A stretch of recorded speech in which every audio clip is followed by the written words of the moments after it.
Salve, salve nação alvinegra, começando mais um vídeo aqui no canal John do Timão. Então se você for novo, já se inscreve, deixa o seu like pra fortalecer, tá? O John tá com a meta aí de bater 85 mil inscritos, conto com a colaboração de todos, já ativem o sininho de notificações e também sigam o John lá no Instagram, tá? @John do Timão, sempre com bastante novidades pra vocês. E é isso, rapaziada, ontem tivemos o derby, tá? Um empate aí em 2-2, um jogão, tá? Um jogo muito bom de assistir, tá? As duas equipes aí buscando a vitória, buscando o resultado, e o gostinho que fica é que dava pra vencer, tá? Então vamos pra cima. Editor, pode rodar a vinheta.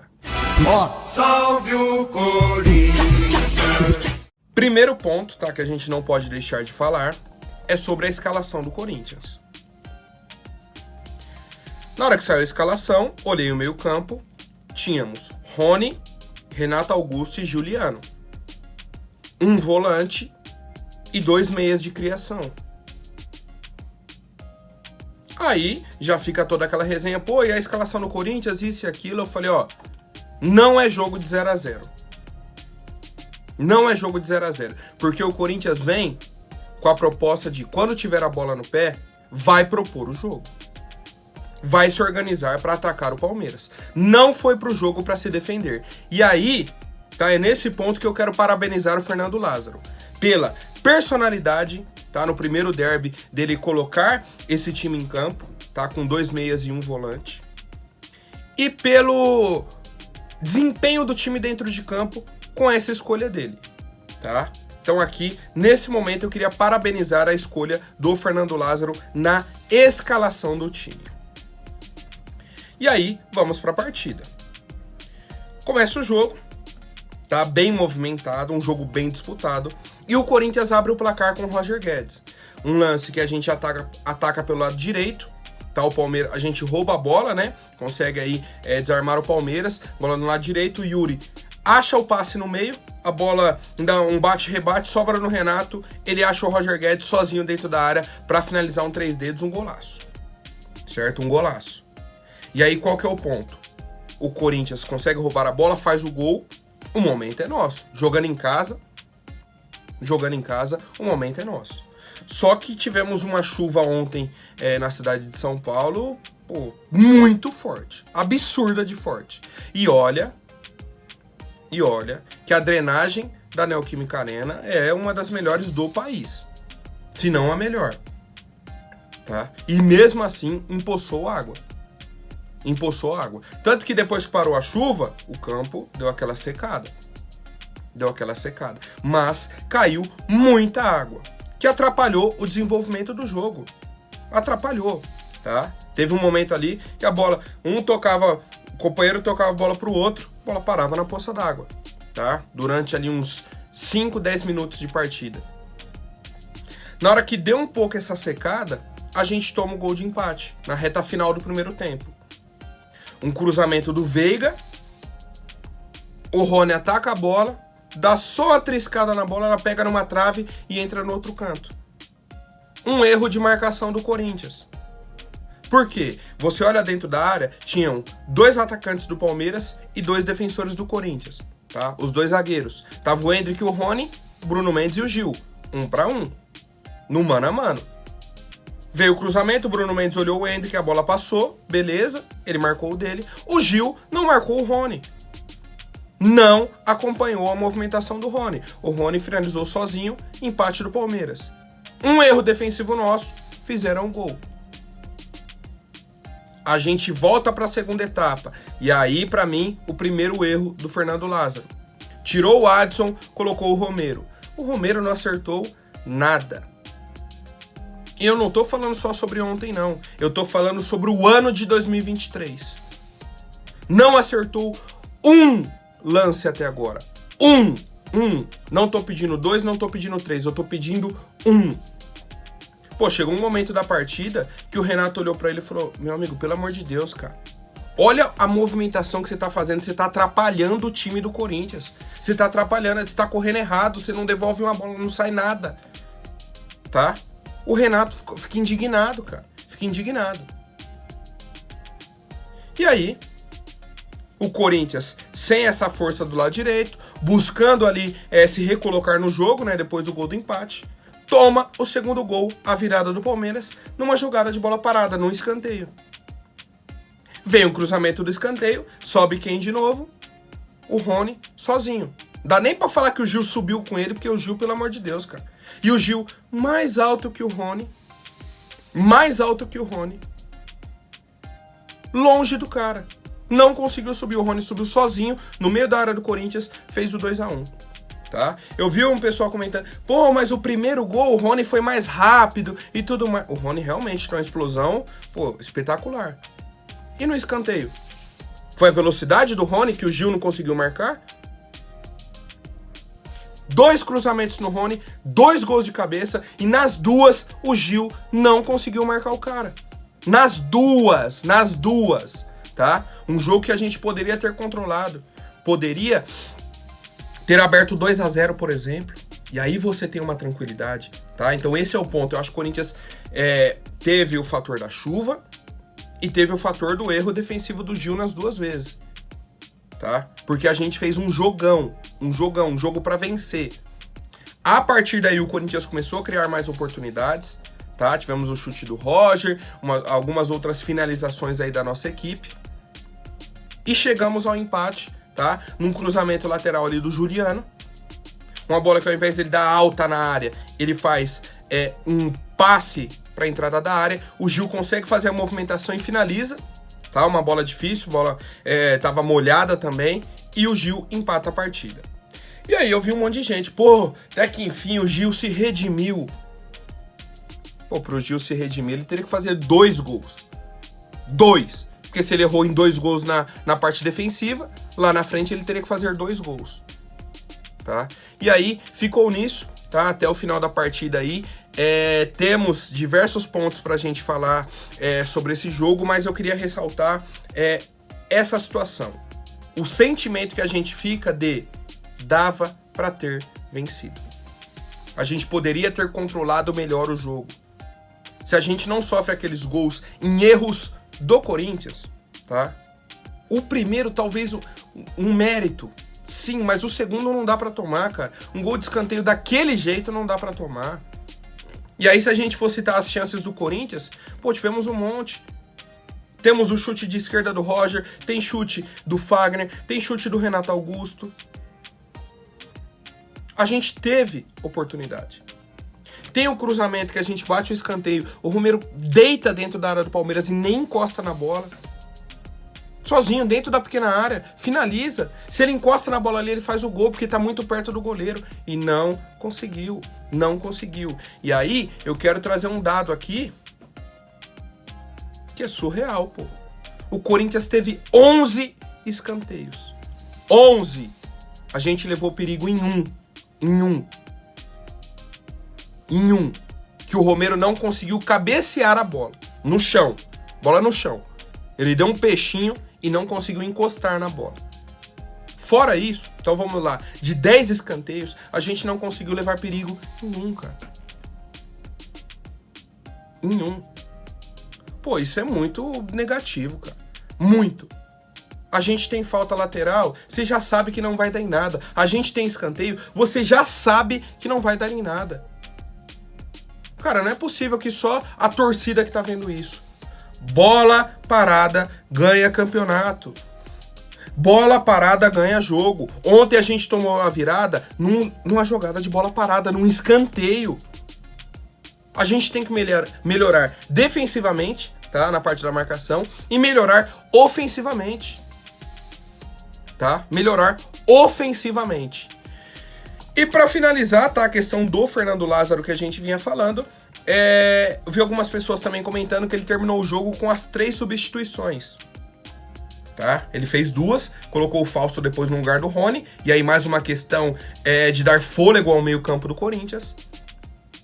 Só que na hora que você olha as opções, você tem o Giovani no banco, que é um garoto que retornou aí do Sul-Americano Sub-20, tem Duqueiroz, Matheus Araújo, Paulinho e Maicon, opções ali do meio para frente.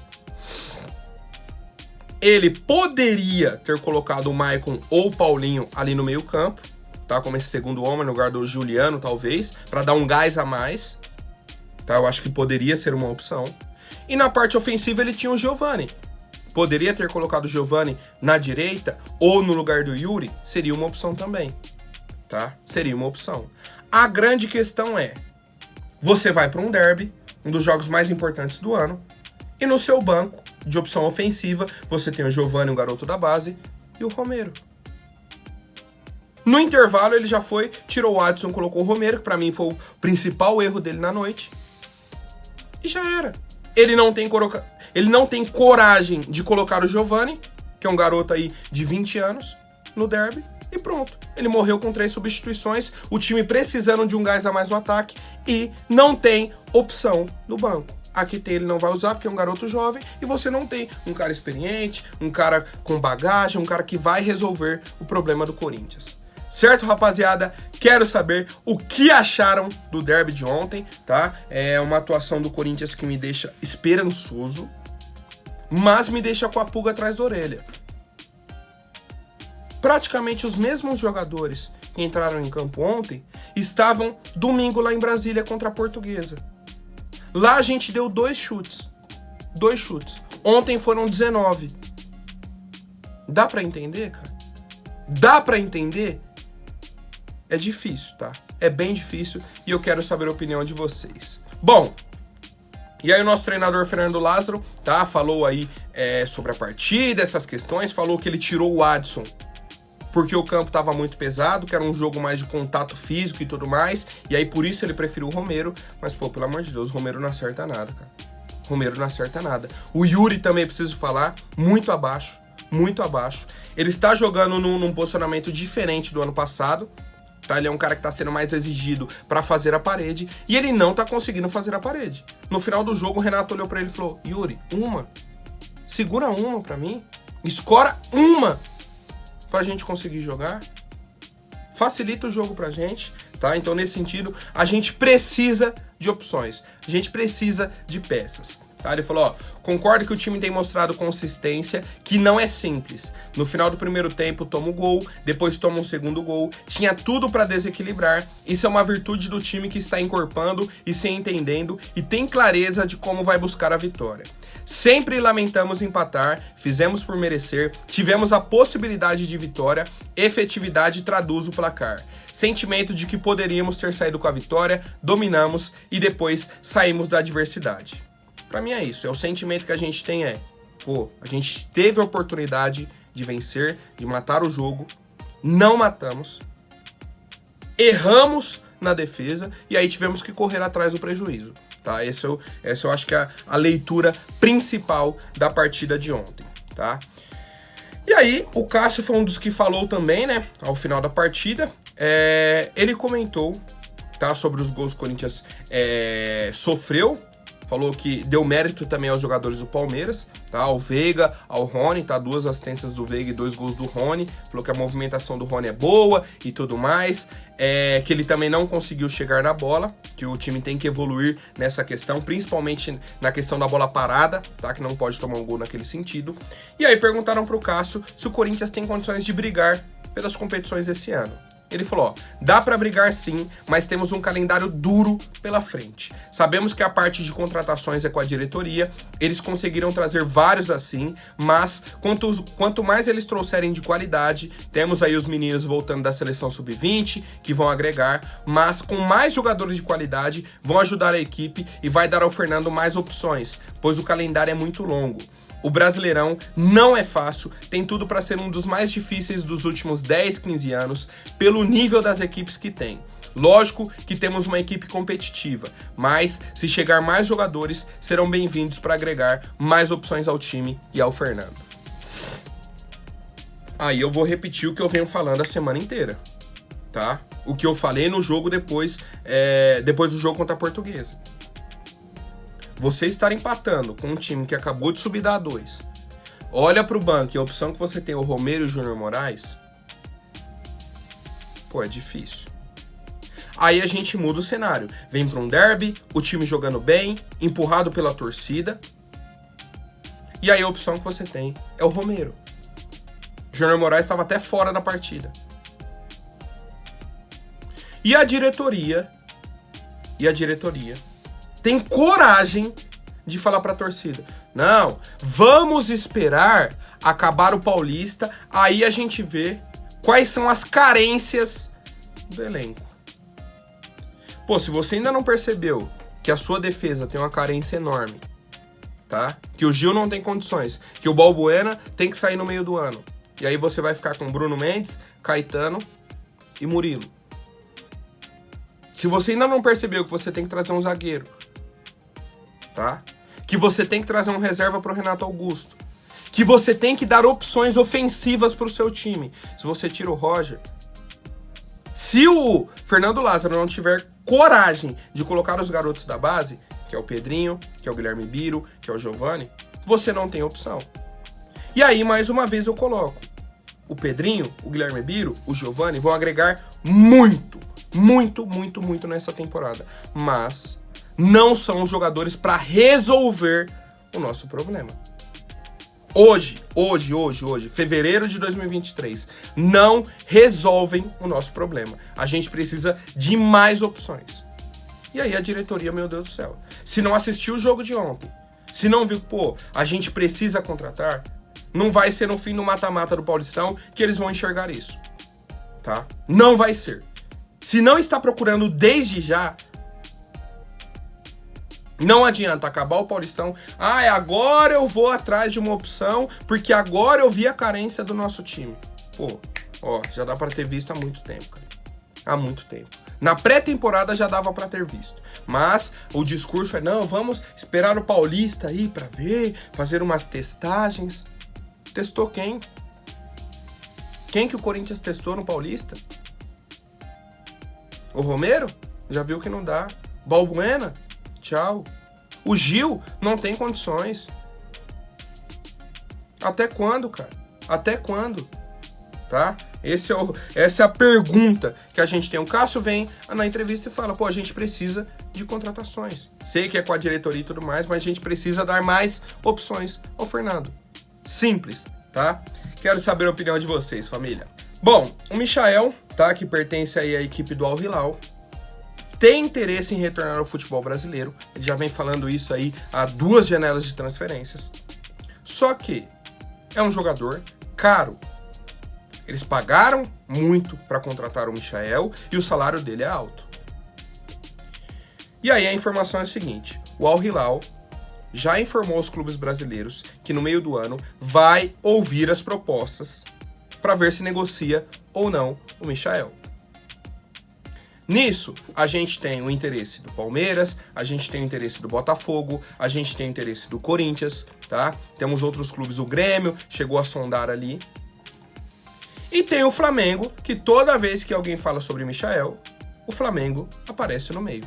Por qual motivo? Quando o Michael saiu, ele prometeu ao Marcos Braz que quando retornasse ao futebol brasileiro, a prioridade era o Flamengo, tá? Caso o Flamengo não quisesse, aí ele negociaria com outro clube. No meio do ano passado, o Corinthians chegou a fazer uma sondagem pelo Michael e tudo mais. O que aconteceu? O Marcos Braz deu risada. Porque faltava uma semana mais ou menos ali para fechar a janela. O que o Michael fez? Foi no Flamengo. Falou: tô com essa proposta, como que tá? O Flamengo falou: estamos avaliando, vamos dar a resposta. O que o Flamengo fez? Enrolou até fechar a janela. Enrolou, não deu a resposta pro cara. Depois falou: não temos interesse. Quando já não tinha mais tempo de negociar. Então assim, primeiro ponto, o Al Hilal vai ouvir as propostas. O Corinthians vai ter dinheiro para fazer uma proposta pelo Michael? Acho que não, tá? Por isso que eu não estou nem criando expectativa sobre esse jogador. Agora, que a gente precisa de opção ofensiva, isso faz muito tempo. Muito tempo que o Corinthians precisa contratar atacantes, tá? Precisa. O Michael é o nome ideal? Não sei. Acho que não, pelo preço, tá? Pelo investimento que a gente precisa fazer pelo Michael. Então assim, o Al Hilal vai ouvir as propostas. A gente sabe aí que o Michael, a tendência é que ele retorne ao futebol brasileiro ainda esse ano. Mas eu, nesse momento, não vejo o Corinthians como o principal candidato à contratação do Michael. E aí eu quero saber a opinião de vocês. Se não o Michael, qual deve ser o nome que a nossa diretoria tem que buscar para o nosso ataque em 2023. Certo, família? Comentem aí, por favor. Por hoje é isso. Amanhã eu volto com mais novidades sobre o nosso Coringão. Até mais, um forte abraço e vai Corinthians!